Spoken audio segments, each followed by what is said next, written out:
హితవు నీతి కథ. ఒక అడవిలో కొన్ని జంతువులు నివాసం ఉండేవి. వేసవికాలం రావడంతో అడవిలోని చెరువులు, నీటి కాలువలు పూర్తిగా ఎండిపోయాయి. ఒకరోజు కోతులకు విపరీతమైన దాహం వేసింది. నీటి కోసం వెతుకుతూ అవి అడవిని దాటాయి. అక్కడ ఇసుకలో నీటి అలల్లా ఎండమావులు మెరుస్తూ కనిపించాయి. వాటిని నీటిగా భావించిన కోతులు అటువైపు పరిగెత్తాయి. అక్కడికి వెళ్ళి చూస్తే అక్కడ నీళ్లు లేవు సరికదా, మరికొంత దూరంలో నీటి అలలు మెరుస్తూ కనిపించాయి. దానితో కోతులు తిరిగి ముందుకు పరిగెత్తాయి. ఆ విధంగా కోతులు ఆ ఎండలో ఎండమావుల వెంట నీటి కోసం వెతుకుతూనే ఉన్నాయి. నీళ్లతో గొంతు తడుపుకోలేకపోతే నా ప్రాణం పోయేలా ఉందని ఒక కోతి అన్నది. ఏం చేద్దాం, నీళ్లు కనపడుతున్నాయి కానీ చేతికి అందటం లేదు, ఇదేమి మాయో అంది మరొక కోతి. ఈ మాటలన్నీ అక్కడ పొదల్లో ఉన్న ఒక కుందేలు విని కోతులకు సహాయం చేయాలని వచ్చి వాటి ముందు నిలబడింది. ఎండమావుల్లో ఎక్కడైనా నీరు ఉంటుందా?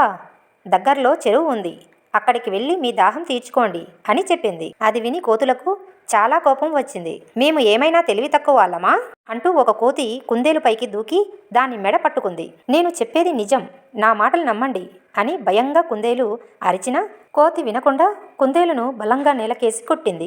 ఆ దెబ్బతో కుందేలు ప్రాణం వదిలింది. నీతి: మూర్ఖులకు సహాయం చేయాలని చూస్తే మన ఉనికికే ప్రమాదం.